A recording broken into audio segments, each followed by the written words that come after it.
जय हिंद, welcome to the hunter Sara. आज हम बात करेंगे क्लास 10 के नेक्स्ट कंसेप्ट के बारे में, that is heating effect of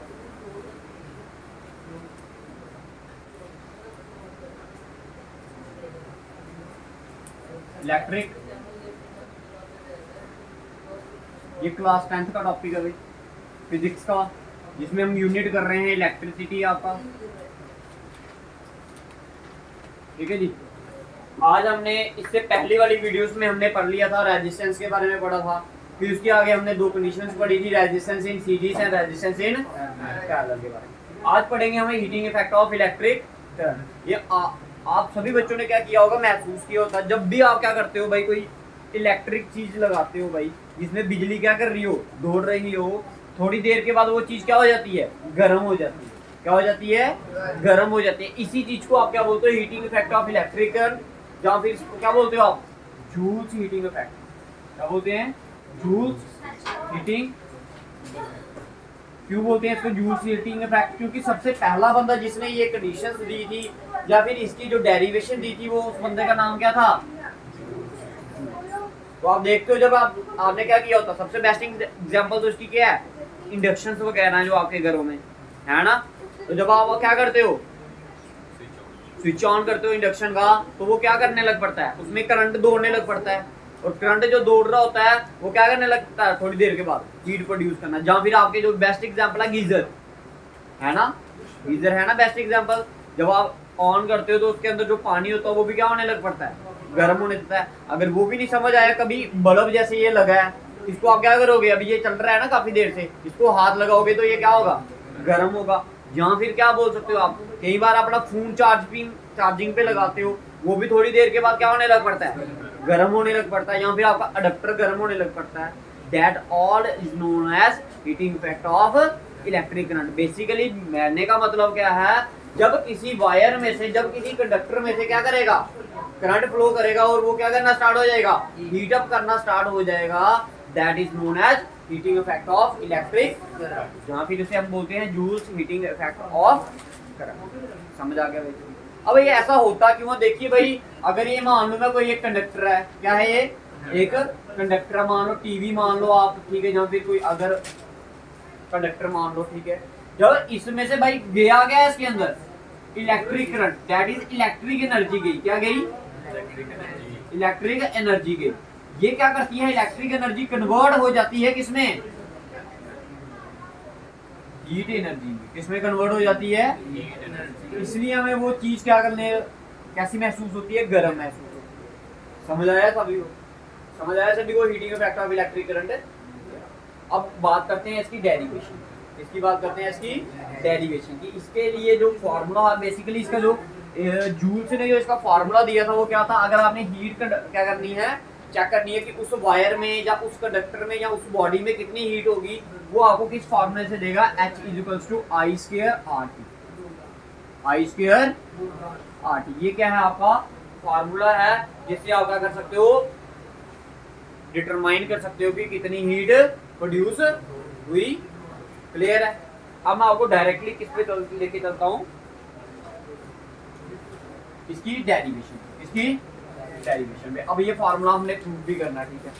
मान लो आपके पास एक क्या है, कंडक्टर है। अब आपको पता अगर कंडक्टर होगा तो उसमें क्या होगा, रेजिस्टेंस भी होगा जी, ठीक है। कुछ क्या होगा, अब भाई अगर रेजिस्टेंस कब होगा, जब करंट प्रोड्यूस होगा उसमें। जब करंट प्रोड्यूस हुआ तो कुछ रेजिस्टेंस प्रोड्यूस हुआ।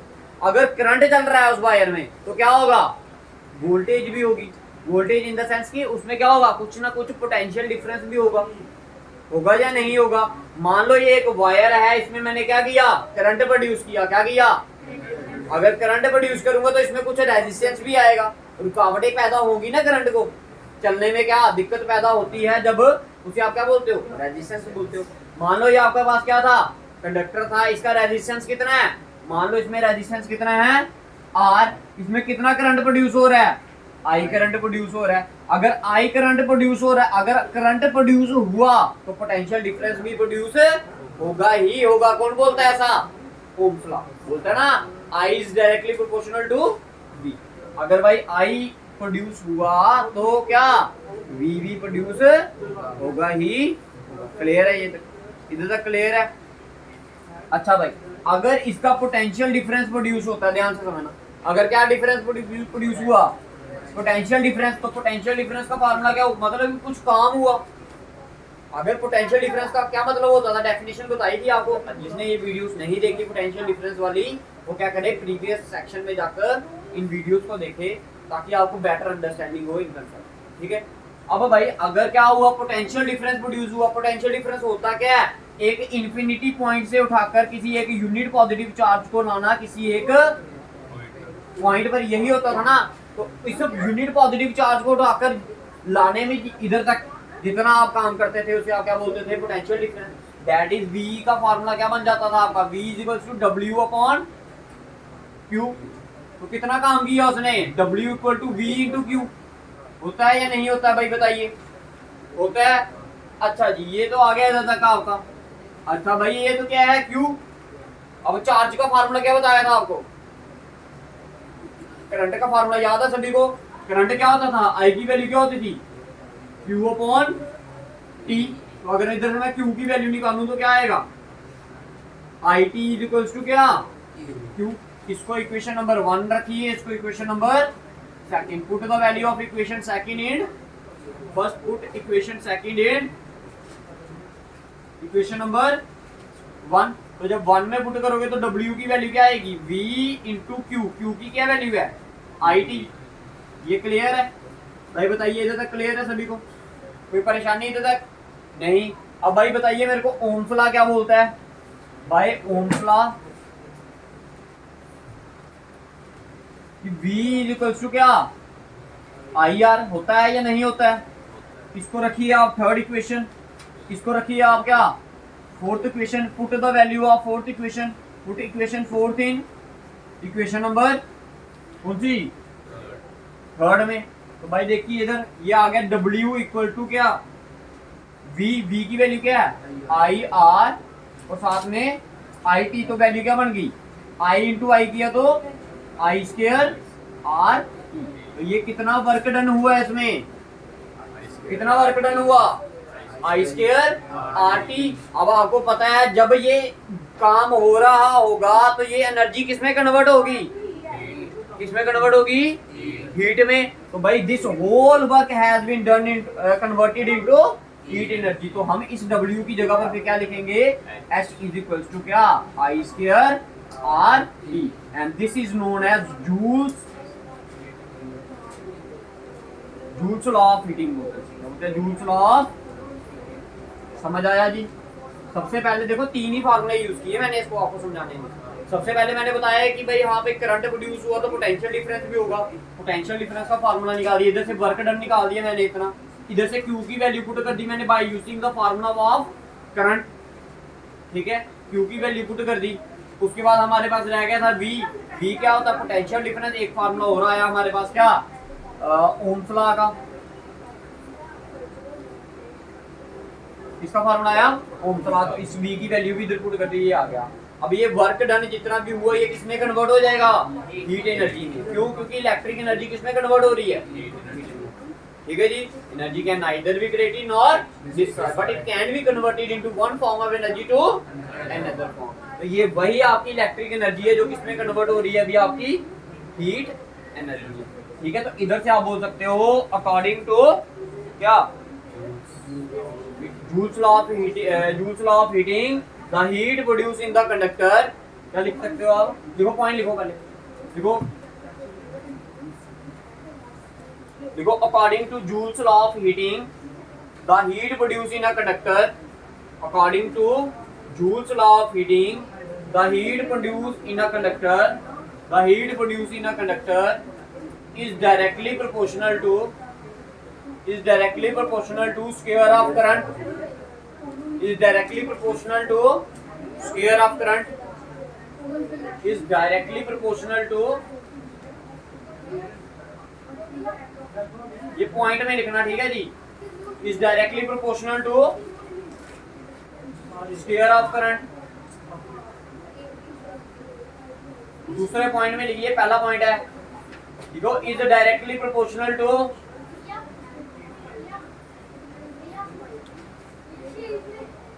इज डायरेक्टली प्रोपोर्शनल टू क्या, resistance of the conductor.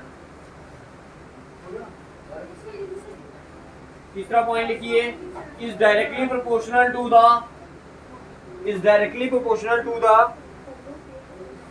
Time, is directly proportional to the time for which current is produced in the conductor.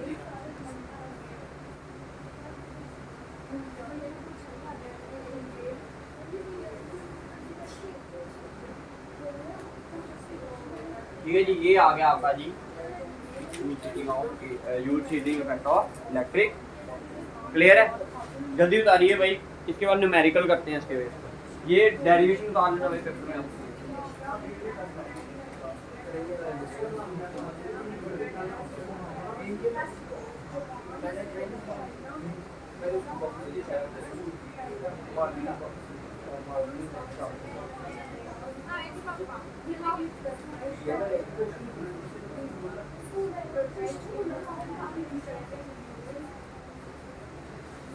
हो गया,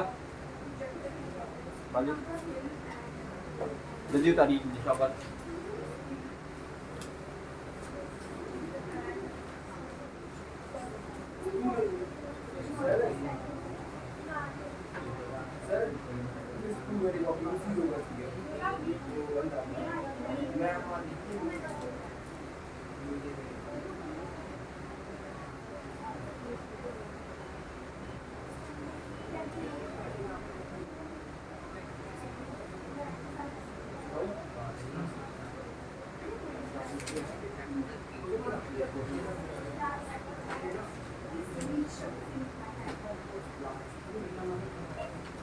हो गया, करें आगे न्यूमेरिकल।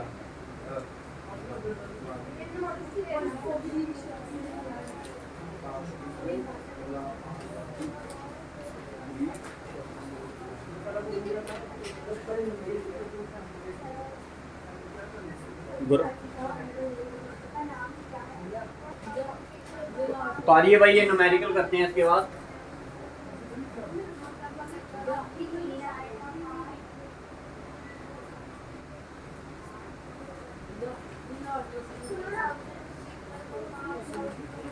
आइए बात करते हैं क्या बोला गया न्यूमेरिकल में।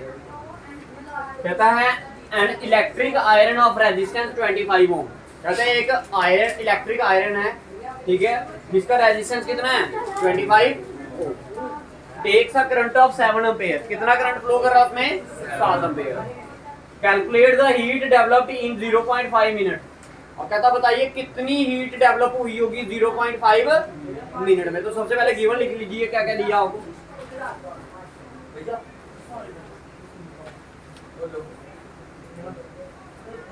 देखिए गिवन में दिया आपको आर की वैल्यू दी है 25 ओम, और क्या दिया है, करंट की वैल्यू दी है, आई की वैल्यू क्या दी है 7 एम्पेयर, और क्या दिया है टाइम। भाई देखिए टाइम की वैल्यू दी है 0.5 मिनट, कितनी दी है। लेकिन हमेशा याद रखना भाई, जो टाइम होगा वो किसमें होना चाहिए, सेकंड में। 0.5 मिनट का मतलब क्या हुआ, आधा मिनट। आधे मिनट में कितने सेकंड होते हैं, 30 सेकंड होते हैं। तो अगर नहीं भी पता चलता किसी को, तो भाई ये आ गया 0.5, एक मिनट में कितने सेकंड होते हैं 60 सेकंड। तो मल्टीप्लाई कर देना 60 इंटू 5 किया तो देखो कितना आएगा, 120 आएगा। कितना आया 300 आएगा ना, कितना आएगा 300। पॉइंट के बाद नहीं जड़ दे एक, तो हमने भी पॉइंट के बाद एक डिजिट लगा दी, तो क्या बन गया ये 30। आप ऐसे भी सीधे इसको लिख सकते हो 0.5 minute is equals to 30 second. ये तो आ गया आपके पास। ये आपको क्या बोला गया निकालने के लिए, ठीक। तो आपने लिखना we know that h is equals to क्या, आई स्क्वायर आर टी। भाई आई की वैल्यू कितनी है, आई कहाँ है, ये 7 का स्क्वायर, आर की वैल्यू 25 टाइम कितना दी है 30, 7 का स्क्वायर 49 इंटू 25 इंटू 30। ठीक है जी। देखो 3 इंटू 49 करोगे, मान लो 50 है, 3 कम किया तो 147 आ गया। 147 साथ में 0 है या साथ में क्या आ गया 25। तो भाई क्या बताइए 25 की मल्टीप्लीकेशन आपको इसके साथ क्या करना है, 2 0 लगाने हैं और 2 बार क्या करना है इसका आधा। 2 बार आधे का मतलब क्या होता है डिवाइडेड बाय 4। आप सिंपल क्या करो इसको, जिसको भाई नहीं समझ आती 25 को इसके साथ क्या कर लेना मल्टीप्लाई कर लेना, आपके पास आंसर आ जाएगा। ठीक है, ये आंसर आएगा आपका, करो मल्टीप्लाई। कितना है अपनी अपनी नोटबुक पे करो, सारे जल्दी करो। 25 इंटू करो 1470।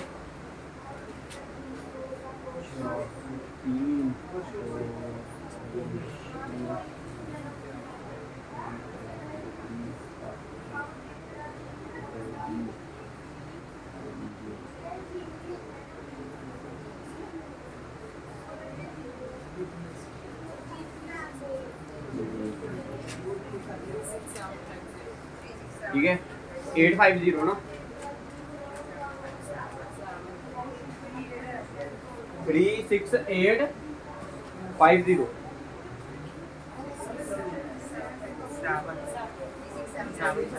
7।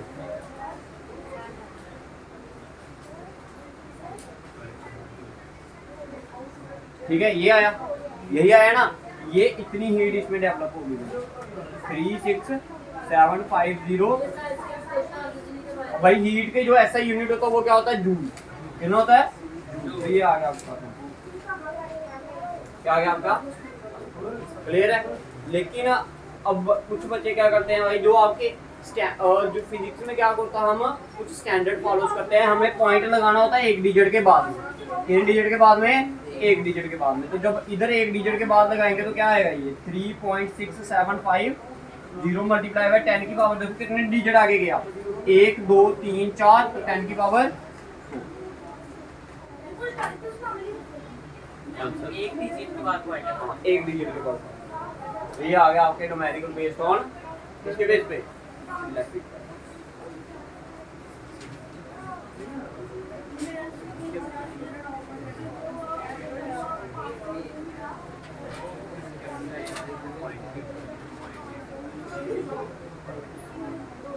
देखिए एक न्यूमेरिकल और,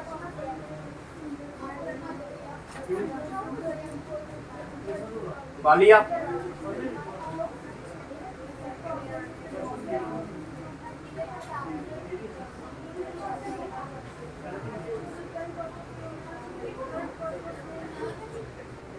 देखो 200 joule of heat is produced, 200 heat of joule is produced in 10 seconds in a 5 ohm resistance।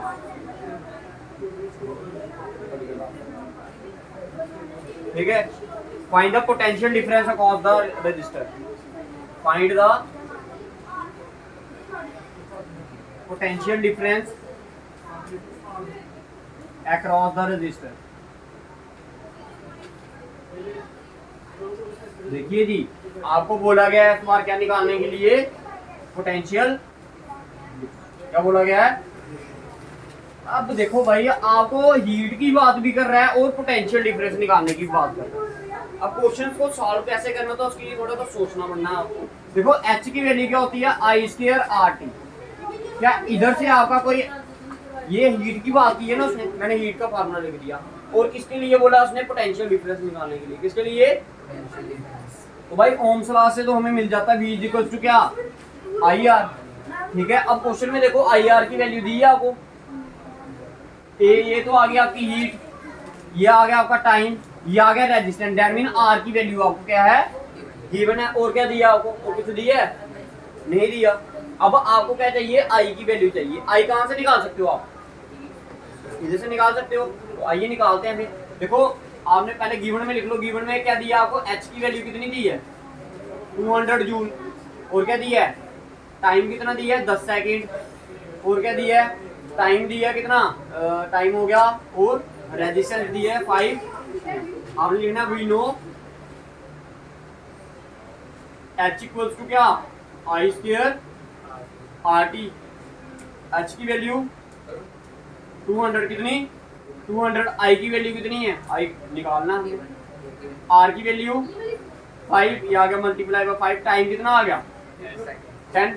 तो भाई ये इधर मल्टीप्लाई करेंगे तो जाएंगे तो डिवाइड 5 इंटू 10 किया तो 50, तो ये आ गया 200 divided by 50 is equal to क्या, आई स्क्वायर, ये 0 और 0 कट गया, 5 आंसर, ये कितने का 4। दैट इज आपकी आई स्क्वायर की वैल्यू कितनी आ गई 4, ये स्क्वायर जब इधर गया तो क्या बनाएगा अंडर रूट, तो आई की वैल्यू कितनी आ गई 2 एम्पेयर, आई की वैल्यू कितनी आ गई 2 एम्पेयर। अब आपको क्या निकालना था पोटेंशियल डिफरेंस, तो आपने लिखना है by Ohm's law, Ohm's law से क्या आता है आपका V इज इक्वल टू क्या आई आर, आई की वैल्यू 2, आर की वैल्यू 5, 5 टू द 10, तो 10 साथ में क्या वोल्ट, 10 वोल्ट पोटेंशियल डिफरेंस होगा। क्लियर है, तो ये आ गया आपका numerical based on heating effect of electric. ठीक है, तो ये भी आपका कंसेप्ट खत्म हो गया। अब एक लास्ट टॉपिक आपका बच गया, वो दैट इज इलेक्ट्रिक पावर। इसके बाद ये आपके यूनिट क्या हो जाएगा खत्म।